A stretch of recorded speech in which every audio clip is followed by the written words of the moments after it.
नमस्कार विद्यार्थी मित्रांनो, स्वागत आहे तुमचं आजच्या नवीन व्हिडिओमध्ये। तर मित्रांनो, आज आपण 16 जून 2025 च्या चालू घडामोडी पाहत आहोत। यामध्ये आपण खूप महत्त्वाचे काही 10 प्रश्न आणि त्यांचे स्पष्टीकरण पाहण्याचा प्रयत्न केलेला आहे। आणि विद्यार्थी मित्रांनो, तुम्हाला जर या व्हिडिओची PDF हवी असेल तर व्हिडिओच्या डिस्क्रिप्शन बॉक्समध्ये आपल्या टेलिग्राम चॅनलची लिंक आहे, तेथे तुम्हाला सर्व व्हिडिओच्या PDF अगदी फ्रीमध्ये मिळणार आहेत। तर मित्रांनो, थोडाही वेळ वाया न घालवता आपण या व्हिडिओला सुरुवात करूयात। तर यानंतर विद्यार्थी मित्रांनो, आपण काय करूयात, मागील झालेल्या चालू घडामोडीची रिव्हिजन पाहून घेऊयात। खूप महत्त्वाचे काही 10 प्रश्न होते। तर खालीलपैकी कोणता देश लेझर शस्त्रांनी शत्रू देशाचे ड्रोन पाडणारा पहिला देश बनला आहे? तर याचे योग्य उत्तर आहे इस्रायल। यानंतर पुढील प्रश्न आहे प्रश्न दुसरा, तर खालीलपैकी कोणती कंपनी अलीकडेच मायक्रोसॉफ्टला मागे टाकून जगातील सर्वात मौल्यवान कंपनी बनली आहे? तर याचे योग्य उत्तर आहे एनव्हिडिया ही कंपनी। कोणती? तर एनव्हिडिया। यानंतर पुढील प्रश्न, तर कोणत्या राज्य सरकारने ग्रेटर फ्लेमिंगो अभयारण्य स्थापन केले आहे? तर तामिळनाडू या। यानंतर G7 शिखर संमेलन 2025 चे आयोजन कोणत्या देशामध्ये करण्यात आले आहे? तर कॅनडा। यानंतर भारत सरकारने पारंपरिक मेडिकल क्षेत्रामध्ये गुंतवणूक वाढवण्यासाठी कोणते पोर्टल नुकतेच लॉन्च केले? तर आयुष निवेश सारथी हे पोर्टल। यानंतर डेटॉलने कोणाची ब्रँड अँबॅसेडर म्हणून नुकतीच नियुक्ती केली? तर MS धोनी यांची। यानंतर पुढील प्रश्न होता 2025 महिला आशिया हॉकी कपचे आयोजन कोणत्या देशात करण्यात येणार आहे? तर चीन या देशामध्ये। यानंतर कुसुम सी योजना कोणत्या राज्य सरकारद्वारा सुरू करण्यात आलेली आहे नुकतीच? तर कर्नाटक या। यानंतर पुढील प्रश्न होता 9वा, तर कोणत्या कालावधीमध्ये चीनमध्ये 2025 वुमन्स हॉकी आशिया कपचे आयोजन करण्यात येणार आहे? तर 5 ते 14 सप्टेंबर दरम्यान। यानंतर 10वा प्रश्न होता, तर खालीलपैकी कोणत्या दिवशी बालविवाह बंदी अधिनियम 1929 मंजूर करण्यात आला? तर 9 जून या दिवशी। यानंतर विद्यार्थ्यांना आपण आजच्या चालू घडामोडीकडे वळूयात आणि आजचा आपला पहिला प्रश्न असणार आहे, खूप महत्त्वाचा प्रश्न आहे, सर्वांनी पहिल्या प्रश्नाकडे लक्ष द्या। तर विद्यार्थ्यांनो, जागतिक स्तरावर सायबर गुन्ह्यांचा सामना करण्यासाठी इंटरपोलने कोणते ऑपरेशन नुकतेच सुरू केले आहे? तर याचे योग्य उत्तर आहे ऑप्शन डी, ऑपरेशन सिक्युअर सुरू केले आहे। कोणते आहे ते ऑपरेशन? तर ऑपरेशन सिक्युअर। ठीक आहे। यानंतर याविषयी आपण शॉर्टमध्ये महत्त्वाची माहिती पाहूयात सर्वजण। तर इंटरपोलने जानेवारी ते एप्रिल 2025 दरम्यान ऑपरेशन सिक्युअर नावाचे जागतिक सायबर गुन्हेगारी विरोधी ऑपरेशन सुरू केले। तर त्याने 20,000हून अधिक दुर्भावनापूर्ण IP पत्ते आणि डोमेन काढून टाकले आहे। ठीक आहे, सर्वांनी लक्ष द्या। यानंतर भारतासह 26 देशांतील एजन्सींनी एकत्रितपणे सायबर गुन्हेगारी नेटवर्क उद्ध्वस्त केले आहेत। तर यानंतर आशियामध्ये सायबर गुप्तचर माहिती सामायिक करण्यासाठी इंटरपोलने ग्रुप IB, कॅस्परस्की आणि ट्रेंड मायक्रो सारख्या खाजगी कंपन्यांशी हातमिळवणी केलेली आहे। यानंतर पुढील प्रश्न दुसरा पाहूयात आपण, तर जगातील पहिली नॉन बायनरी चिप कोणत्या देशामध्ये लॉन्च करण्यात आलेली आहे? तर याचे योग्य उत्तर आहे ऑप्शन बी, चीन या। कोणत्या? तर चीन या। तर याविषयी आपण शॉर्टमध्ये महत्त्वाची माहिती पाहूयात। तर चीनने नॉन बायनरी आर्टिफिशियल इंटेलिजन्स म्हणजे AI चिप्सचा मोठ्या प्रमाणावर वापर सुरू करून जागतिक स्तरावर एका अनोखा पुढाकार घेतला आहे। यानंतर पुढील प्रश्न, तर पुण्यातील इंद्रायणी नदीवरील पूल कोसळल्याने एकूण किती जणांचा मृत्यू झालेला आहे? तर याचे योग्य उत्तर आहे ऑप्शन ए, एकूण 4 जणांचा मृत्यू झालेला आहे। ठीक आहे। तर याविषयी आपण शॉर्टमध्ये महत्त्वाची माहिती पाहूयात। तर विद्यार्थ्यांनो, पुण्यातील कुंडमळा मावळ तालुका येथील इंद्रायणी नदीवरील पूल रविवारी 15 जून 2025 रोजी दुपारी 3:30च्या सुमारामध्ये कोसळल्याने आतापर्यंत 4 जणांचा मृत्यूची अधिकृत पुष्टी झालेली आहे। तर तपशिलावर माहिती पाहून घेऊयात आपण। तर सुरुवातीला 2 मृत्यू आणि 32 जखमी अशी प्राथमिक माहिती CM फडणवीस यांनी दिली होती। तर त्यानंतर NDRF आणि पोलिसांच्या बचाव कार्यादरम्यान मृत्यूंची संख्या 4 वर वाढली आणि 32+ जखमी आणि अनेक जण नदीमध्ये वाहून गेल्याची भीती व्यक्त झालेली आहे। तर काही वृत्तांमध्ये 6 मृत्यू असल्याचेही म्हटले गेले, परंतु ते अधिकृतपणे पुष्टी झालेली नाही।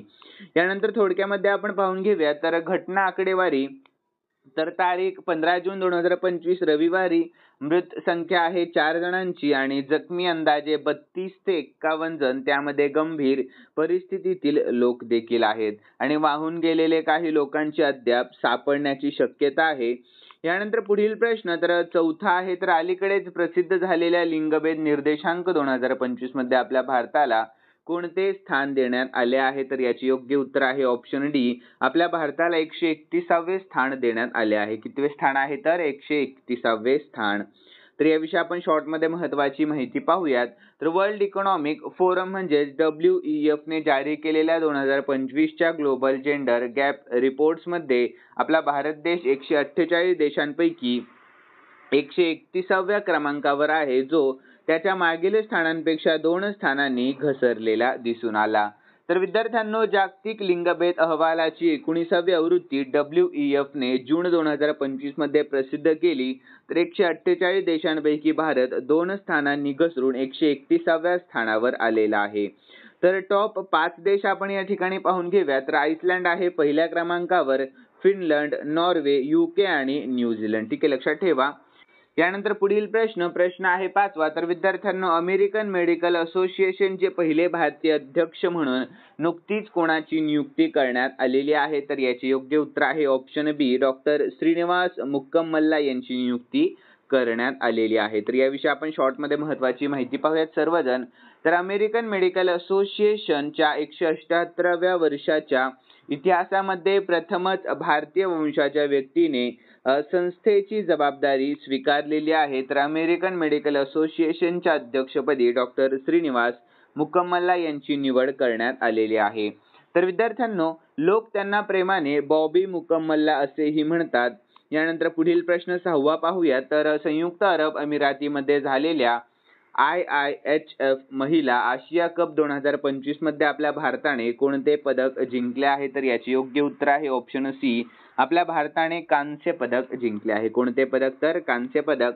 तर आपण शॉर्टमध्ये याविषयी महत्त्वाची माहिती पाहूया. तर विद्यार्थ्यांनो, भारतीय महिला हॉकी संघाने 2025च्या आशिया कप मध्ये कांस्य पदक जिंकून इतिहास रचला आणि देशाला गौरव मिळवून दिलेले आहे.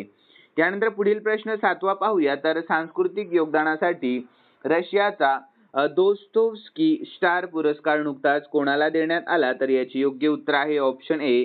जावेद अख्तर यांना देण्यात आलेला आहे. कोणाला? तर जावेद अख्तर यांना.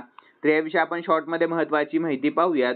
तर जावेद अख्तर यांना सांस्कृतिक योगदानासाठी रशियाचा दोस्तोव्स्की स्टार पुरस्कार प्रदान करण्यात आलेला आहे. तर हा पुरस्कार रशियन हाऊसकडून दिला जातो आणि सांस्कृतिक आणि साहित्यिक क्षेत्रामध्ये महत्त्वपूर्ण प्रभाव पाडणाऱ्यांना देखील दिला जातो. यानंतर पुढील प्रश्न आहे 8वा. तर विद्यार्थ्यांनो, चर्चेतील श्री पद्मनाभस्वामी मंदिर कोणत्या राज्यामध्ये आहे? तर याचे योग्य उत्तर आहे ऑप्शन सी. केरळ या राज्यामध्ये आहे. कोणत्या राज्यामध्ये? केरळ या राज्यामध्ये. कोणते मंदिर? तर श्री पद्मनाभ स्वामी. ठीक आहे. यानंतर याविषयी आपण शॉर्टमध्ये महत्त्वाची माहिती पाहूया. तर केरळमधील तिरुवनंतपुरम येथील श्री पद्मनाभ स्वामी मंदिरामध्ये 270 वर्षानंतर मंदिर शुद्धीकरण आणि पवित्रीकरणासाठी महाकुंभभिषेकम हा भव्य विधी नुकताच पार पडलेला आहे. तर हे मंदिर भगवान विष्णूला समर्पित आहे आणि आपल्या भारतातील सर्वात आदरणीय हिंदू मंदिरांपैकी एक आहे. यानंतर केरळ विषयी आपण शॉर्टमध्ये महत्त्वाची माहिती पाहून घेऊयात. तर विद्यार्थ्यांनो, केरळची राजधानी आहे तिरुवनंतपुरम. सध्याचे मुख्यमंत्री पी विजयन आणि सध्याचे राज्यपाल आहेत तेथील राजेंद्र आर्लेकर. कोण आहेत सध्याचे राज्यपाल तेथील? तर राजेंद्र आर्लेकर. ठीक आहे, सर्वांनी लक्षात ठेवा. यानंतर विद्यार्थी मित्रांनो, पुढील प्रश्न 9वा पाहूयात आपण. तर शाहेद ड्रोन कोणत्या देशाने विकसित केले आहे? तर याचे योग्य उत्तर आहे ऑप्शन ए. इराण या देशाने विकसित केले आहे. कोणत्या देशाने? तर इराण या देशाने. ठीक आहे. तर यानंतर याविषयी आपण शॉर्टमध्ये महत्त्वाची माहिती पाहूयात. तर 11 जून 2025 रोजी रशियाने 300हून अधिक ड्रोन आणि क्षेपणास्त्राचा वापर करून युक्रेनवर मोठा हवाई हल्ला केला. तर यापैकी सुमारे 250 शाहेद ड्रोन इराणमध्ये बनवलेले मानवरहित लढाऊ हवाई वाहने होती. यानंतर शाहेद ड्रोन हे शाहेद एव्हिएशन इंडस्ट्रीजने एकतर्फी स्फोटक हल्ल्यांसाठी तयार केलेले शस्त्रे देखील आहेत आणि रशिया शाहेद 136 ड्रोनला गेरण 2 म्हणतो. यानंतर 10वा आणि शेवटचा प्रश्न आहे मित्रांनो, लक्ष द्या सर्वांनी या प्रश्नाकडे. तर कोणत्या राज्यामध्ये विथूट नावाचा एक नाविन्यपूर्ण वनीकरण प्रकल्प नुकताच सुरू करण्यात आला? तर याचे योग्य उत्तर आहे ऑप्शन ए, केरळ या राज्यामध्ये. कोणत्या राज्यामध्ये? तर केरळ या राज्यामध्ये. तर याविषयी आपण शॉर्टमध्ये महत्त्वाची माहिती पाहूयात. तर विद्यार्थ्यांनो, तर या कार्यक्रमाचे उद्दिष्ट वाढत्या मानव वन्यजीव संघर्षांना तोंड देणे आणि केरळचा पर्यावरणीय समतोल पुनर्संचयित करणे हा आहे. यानंतर विद्यार्थी मित्रांनो, खालील प्रश्न मी स्पेशली तुमच्यासाठी ठेवलेला आहे आणि हा प्रश्न आपण कालच्या चालू घडामोडीमध्ये पाहिला होता. म्हणजेच मागील झालेल्या चालू घडामोडीच्या व्हिडिओमध्ये आपण हा प्रश्न पाहिला होता. ज्या ज्या विद्यार्थ्यांनी तो व्हिडिओ पाहिला असेल आणि ज्या ज्या विद्यार्थ्यांना या प्रश्नाचे उत्तर येत असेल त्या सर्व विद्यार्थ्यांनी या प्रश्नाचे उत्तर देण्याचा कॉमेंट बॉक्समध्ये प्रयत्न करावा. तर प्रश्न असा आहे, डेटॉलने कोणाची ब्रँड अँबॅसेडर म्हणून नुकतीच नियुक्ती केलेली आहे? तर याचे योग्य उत्तर तुम्हाला आपल्या कॉमेंट बॉक्समध्ये सांगायचे आहे. आणि विद्यार्थ्यांनो, तुम्हाला जर आजचा व्हिडिओ आवडलेला असेल तर नक्कीच या व्हिडिओला लाईक करायला विसरू नका आणि सबस्क्राईब करायला देखील अजिबात विसरू नका. तर चला भेटूयात नवीन व्हिडिओमध्ये. धन्यवाद.